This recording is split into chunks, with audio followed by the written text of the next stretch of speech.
With I think this is our third live stream. Took a couple of weeks off because I was playing in a charity golf tournament for the local bar association here. And then last week I was at Podfest in Orlando. And Monday's episode of Law for Marketing Minute will kind of go into everything that I learned at Podfest. It was a really good trip. Met a lot of really cool people. If you are here after we met from Podfest, hi again. It was really nice to connect and all that. And so this week, and this specific episode, however, this is a big episode. And I wanted to do this one live because I think, it's super important and I'm super excited about it. It is, I guess, the second day. Yesterday, we released our first ever legal marketing trends report. This was a huge project I started on at the start of the year. Interviewed a ton of lawyers. Uh, got a ton of responses back. Hundreds of responses back. Then compiled all of that into what ended up being a book, essentially about 100 pages. I know Clio's Trends Report is kind of the big one in the industry. Theirs is typically 70-75 pages. We went 100. Um, Not that we're competing with Clio by any means, because the content of our report is very different from theirs. Ours is really focused on the marketing side of things. Theirs is more around CRM, their platform, and more firm management sorts of things. We have a little bit of that in there, but the bulk of it is marketing related. And I think there's a ton of great information in there that you can use to just kind of gauge where your firm is in comparison to firms all around the country. Um, and so, yeah, I'm really, really, really excited as to how this turned out. My goal, I have two main goals for this. First, the goal for the 2023 trends report is to get it done earlier. So we're going to start surveying people towards the end of this year, hopefully have the report released maybe March or April of next year. So, uh, you know, there's still going to be a ton of good info, ton of good applicable info, and it'll be interesting to see kind of how things change a little bit, in a relatively shorter amount of time uh, between 22 and 23. The other goal that I have is to do this for the financial industry. Here at Spotlight Branding, we do serve a lot of lawyers, but we also do serve financial pros, accountants, financial advisors, stuff like that. And I want to be able to provide a similar report for you if you are in that industry. It's just we're at a spot right now where um, we have a larger sample size of lawyers out there. And so I felt better about putting data together for the legal side more so than I did for the financial side. Hopefully, however, as we continue to attend more events, as we continue to just kind of dig into that financial vertical, we will create more connections and get enough people to be able to survey, get a good sample size, and put that report together. So, if you are watching the video, here is the trends report. So, like I said, ended up being about 100 pages. It's a lot of visuals. It's not a ton of text. The text that's in there is pretty big, so that's partly why it turned out as 100 pages. We will have a limited number of physical copies of this that we will give away for free. They're probably going to be all gone by the end of this month. We're going to be taking copies down to the Florida Bar Convention and the North Carolina Bar Convention later this month. So if you're in one of those states and you're attending that conference, come by the booth. We'll have a copy for you, assuming you get there before we run out. We will have limited numbers of that. But wanted to take the time. This will be a little bit of a longer episode, a little bit of a longer stream. And I just wanted to go through this report and let you know about just some of the bigger points in there, some of the things that we covered, and some of the themes that we found in it. I think the two big themes that emerged, and this is not going to surprise anybody, it's that lawyers feel like they don't have enough time for anything, especially marketing. And when it comes to their marketing, a lot of lawyers either don't understand marketing strategy or the strategy behind certain marketing activities, or they don't see the value in those strategies and activities. And so um, that is something that was enlightening for us, especially as a marketing company, that, you know, when a larger percentage of respondents do not understand the strategy or they don't see the value in the strategy, that puts the onus on us to make sure that we're continuing to educate and show the ROI and the results and the meaning behind why we're doing what we're doing. So, you know, going through this, one of the one of the things that we asked to kind of come to this conclusion was, what is the biggest marketing challenge that you're facing in your firm? And 41% of the respondents said time, like they need more time to devote to marketing. Um, 27% said they needed help standing out from their competitors. Another 21% said it was a lack of a marketing budget. The other 11% said they didn't know how to market their firm. But 41%, I mean, the majority there of respondents, said they needed more time to devote to their marketing. However, what was kind of ironic about that statement was we dug into that. We asked how law firms are handling their marketing, and 56% said they handle it in house. So, you can kind of see how these patterns are building.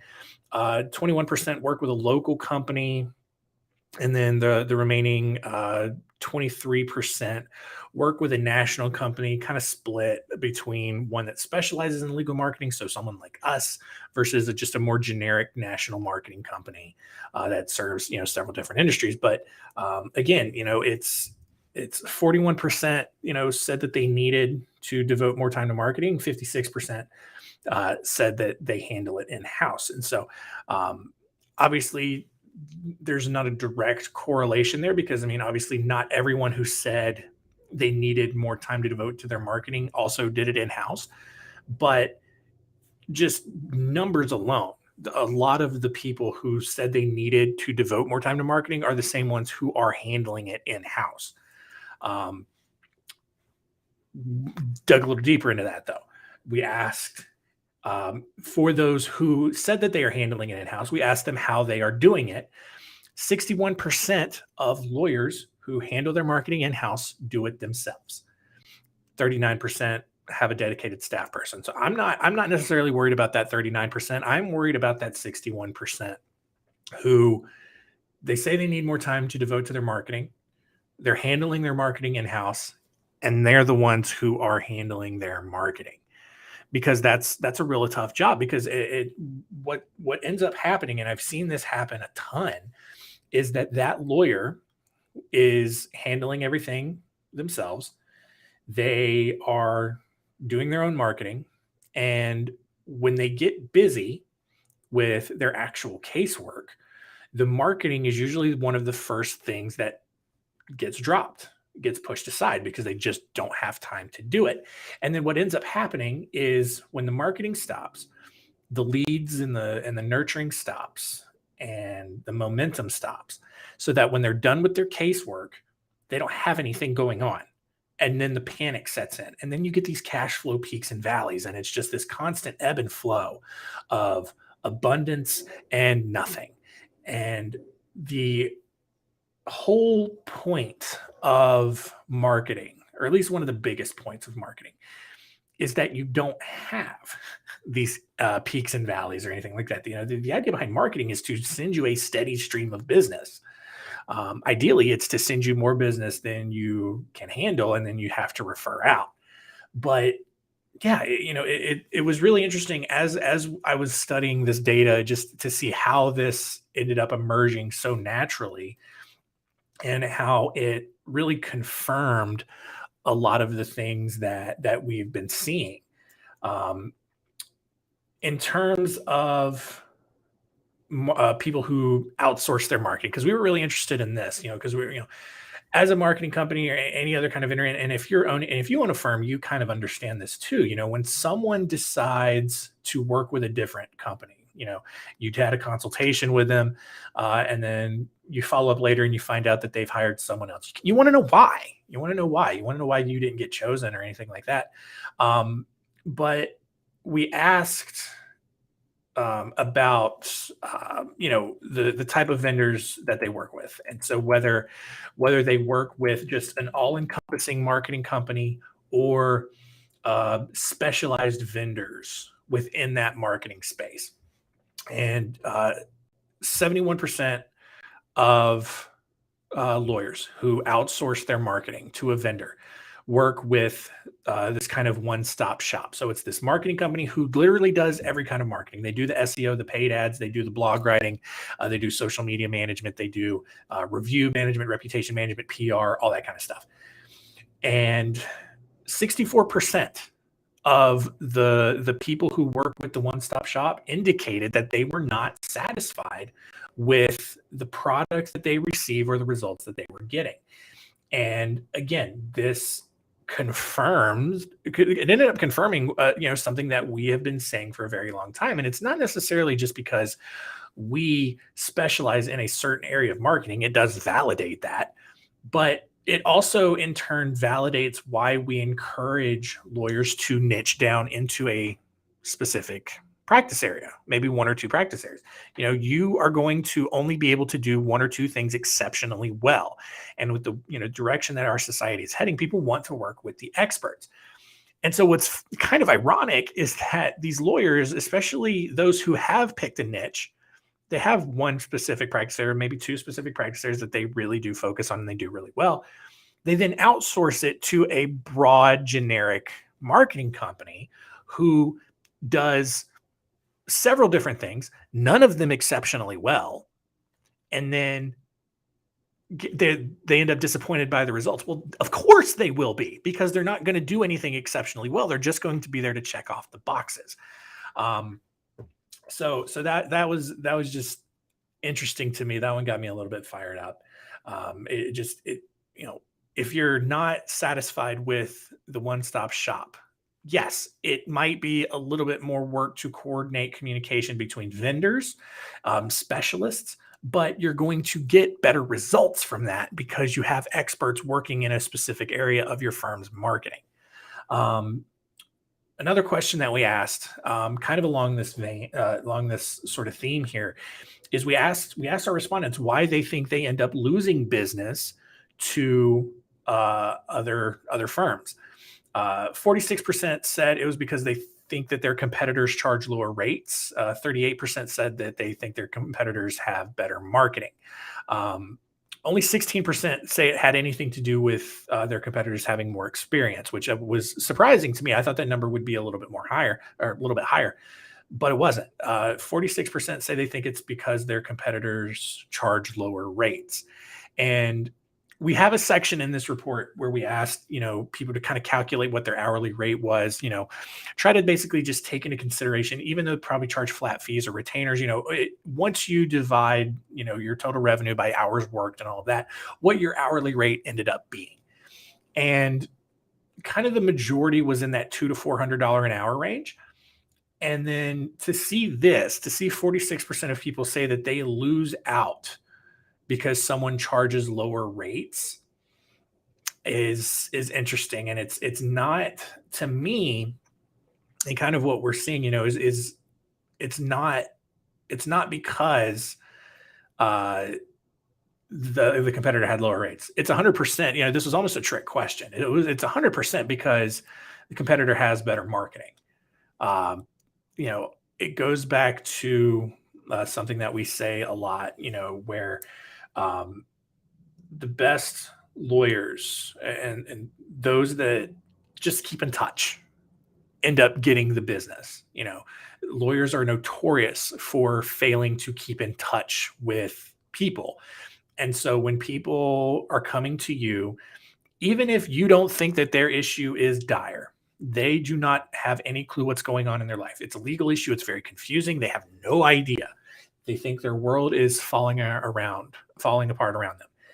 And so if they don't feel like they're valued, if they don't feel like a firm is taking them seriously, they're going to go somewhere else. They're going to stay in touch, or they're going to go with the firm that stays in touch more. So to me, even if that firm charges lower rates, it's 100% because that firm marketed better just by staying in touch and providing resources and education. So, and here's the thing, like, at the same time, let's say that there was a world where competitors charged lower rates, right? Um, who cares? You don't want to work with people who are price shopping. They're not going to make great clients. Your marketing should repel some people in that sense. But if you're marketing yourself the right way, if you're building up that expert status, and this is kind of what we talk about a lot, if you're making yourself look like the expert and the only logical choice, the best in your community, people aren't going to care about what you charge because they're going to come to you expecting to pay a premium fee, regardless of whether or not they know what that fee is. So, when it comes to why firms lose business, it's really, it shouldn't be that high of a percentage. It is most likely because competitors have better marketing. The competitors did a better job of staying in touch. And there are things that, uh, within the content marketing questions that we asked that definitely, I think point to that. Um, the the big one, and kind of going into this, 43% of respondents said that their firm does not send an email newsletter. And so, I mean, even just a monthly newsletter right there, like, that's what's going to um, drive create a lot of touch points, drive referrals, drive repeat business, but it's going to help educate people. You know, that is one of our most effective services that we offer at Spotlight Branding, because it's that simple touch point. It's that simple educational touch point that positions you as the expert, keeps you top of mind with people. I mean, we hear clients often talk about how every time they send a newsletter out, they get multiple referrals, multiple requests for repeat business. And yet 43% of law firms are not doing this. All right. So there's a decent chance. I mean, if almost half of the law firms out there aren't doing this, there's a decent chance that if you think you're losing business to someone because they have better marketing or because they charge lower rates, this might be the indicator why, because they have a good email system in place to keep in touch with people. 41% of the people who don't send an email newsletter said that they didn't do so because they did not see the value in it. And I mean, I've just told you the value in it. It's that simple touch point. It's that ability to stay top of mind and to remind people what you do, because chances are people aren't fully aware of what you do. Even if you have one practice area, people won't likely understand the full scope of everything involved in your practice area. So what I mean by that, for example, if you're an estate planning lawyer, and you write wills for people, people may not be fully aware that you could also do trusts, and you can also potentially do Medicare, Medicaid planning. I know that's getting into the elder law space, but those tend to overlap quite a bit. So I mean, there's so many things that you can do to educate your audience to make sure that they know everything that it is you're doing. Um, Kind of moving on here, because I mean, we're running pretty long, and I knew this was going to be a long episode, so we'll continue to go through this. Social media, 68% of respondents say that their firm is on social media and post somewhat consistently.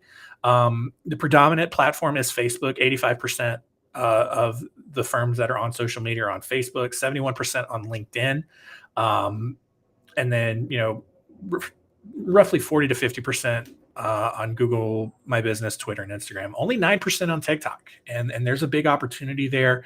I follow probably close to 100, maybe 200 lawyers at this point.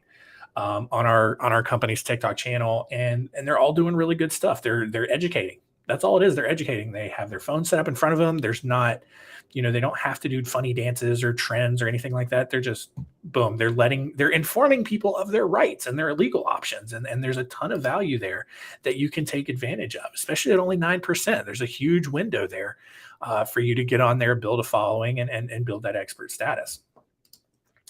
Moving on here. Video. So, what shocked me about this is that there was a broader study. I can't remember who did it off the top of my head, but basically it was like I said, like 80%, 86% of businesses across all industries use video as part of their marketing strategy. But only 33% of our lawyer respondents said that they were using video. So it's only a third. So if you're not using video, there's a huge opportunity there for you to stand out and stand out more from your competitors. Of those that did not use video, 59% said that they didn't see the value in it. Only 26% said that they were uncomfortable in front of a camera, which was surprising to me. I thought that number would be higher. I thought that would be the main reason. It was not. But yeah, 59% of lawyers who don't do video don't see the value in it. And the value is pretty simple. You're just, whether you mean to or not, you're a scary person, right? People are intimidated by lawyers. They think that you are just this different kind of human that just isn't like the rest of us. And video, whether it's on TikTok or you have a video library on your website, whatever it is, video helps break down that barrier. It helps people see that you're just a human being, like a normal person, and people get more comfortable with you, and it builds that trust. We talk about know, like, and trust in the marketing industry. It builds that trust. It really does, and it's a great tool, and it helps. It can also help, ease that conversion time, because you're spending less time educating people and you're spending more time closing the deal, getting to work on their case. So there's the value, 100% right there. 43% of respondents do not have a blog in their law firm. 77% of those said that they don't have the time to do it. So this was a little bit differently. Only 23% said they didn't see the value in it. The majority said that they didn't have time and they didn't want to pay for it. So, we all know how important blogging is. And it was actually really surprising. Almost half of respondents said that they did not have a blog. And so, and what I was seeing in this is that a lot of small firms are still just relying on word of mouth to handle their marketing. And that's great, but you need to be able to back that up. We're getting to a point where people need the social proof. They need a little bit more than just a referral. They need to just see that you have a presence, that you look competent. And so the marketing service, especially in what we do, is we reinforce that. You get a referral, word of mouth, whatever it is, people are going to come to your website. Whoops, I dropped my pen. People are going to come to your website. They're going to see everything that you're doing. And that's going to reaffirm that person's referral in their mind, So, blogging is important. Of the blogs, 63% of those that do outsource, great. 37% write their own blogs. Slightly concerning, especially given what we talked about at the beginning around time. If you're struggling to find the time to devote to marketing, your blogging is probably what's sucking up a lot of that time. Because I know how lawyers are. You're perfectionist. You want to make sure that you're covering everything, that everything is correct, and that you sound smart. And oftentimes lawyers will spend multiple hours on a blog that shouldn't be spent. You shouldn't be spending that long on a blog article because you're not writing for other lawyers. Who cares what other lawyers think about your blogs? You're writing for the people who are going to hire you, and the people who are going to hire you don't need to get super deep into the weeds on the issue. They just need a rudimentary understanding of what's going to happen if they take an action or don't take action. And they need to know that you're the right person who can guide them through it. That's it. It's that simple. You don't need to spend hours making sure that every single sentence and every single word is as perfect as it can be.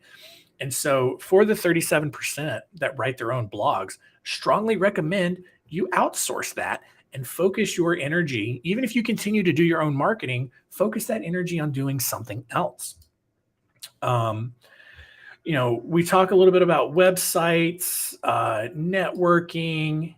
Um, I was genuinely a little bit shocked by um, the small amount of networking. 29% of respondents rarely or never do any sort of like large scale networking. So, you know, bar associations, chamber of commerce meetings, business groups, large mixers, stuff like that. 29% rarely ever do it.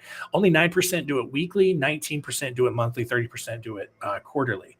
And there's some leaf blower outside. Perfect timing. But we're wrapping up here. So, intimate networking, so kind of one-on-one, referral nurturing, stuff like that. 21% of respondents engage in that weekly. 30% do it a few times a month. Only 12% rarely or never do it. So that's a little bit better. But that is one of those things where your marketing can help you scale that. The touch points that you create with your marketing can help you scale that kind of intimate networking and kind of help you get the same results. And that's something that we've talked about a lot before, and something that you should really consider. Kind of the big statistic, and we'll wrap up on this, is we asked people about the number of referrals that they're getting. We asked them, what percentage of their business comes from referral. 15% said that less than 20%, which was a little surprising. 21% said more than 20% of their business comes from referral. Another 20% said that more than 40. 17% said that more than 60%. Another 20% said more than 80. So it's pretty even here across the board. 7% of people said that 100% of their business comes from referral. And one of the big points that I made in this report was that regardless of what percentage of your business comes from referrals, 100% of lawyers, there's room for improvement. And we've talked about the Texas Tech study before. I reference it in this report. About 80% of people are willing to give you a referral, but only about 30% actually do. So even if 100% of your business comes from referrals, even the 7% of lawyer respondents who said that in this report, there's still an opportunity to double the number of referrals that they're getting. The 7% can literally double their business based on referrals alone, and they're still not maxing out. So there's a ton of opportunity in this, in your marketing there, and the data that's laid out in this trends report, I think does a really good job of showing that. So that was just kind of a surface overview. There's a ton of more data in there. There's a lot more insight, a lot more actionable advice and steps that you can take to, with this data. And so I encourage you to go and grab your free copy. You can go to spotlightbranding.com/trends22. Let me see if I can add this link to the video. Look at that right there. I'm a producer in the middle of hosting this live stream right there. Trends22, spotlightbranding.com/trends22 if you're watching the video.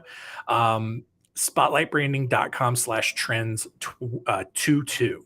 So go there, get your free copy, read the report, let us know what you think. And then we also encourage you to participate next year when, or I guess later this year when we open up the call for responses. I'm super excited for this report. I'm really proud of how it turned out. Special thanks to Lily, who helped design this. She's on our team, did a really great job in designing this report. And helping us get it published. And so, and get the physical copies made. And so go to spotlightbranding.com/trends22 to get your free copy. And I think we're going to wrap this one up now. We went really long, but I think there was a ton of really good value here that everybody needed. And so, thank you so much for all of that. If you have any questions, feel free to reach out to me, John@spotlightbranding.com. And yeah, I think that's going to be it. We'll see you guys next time.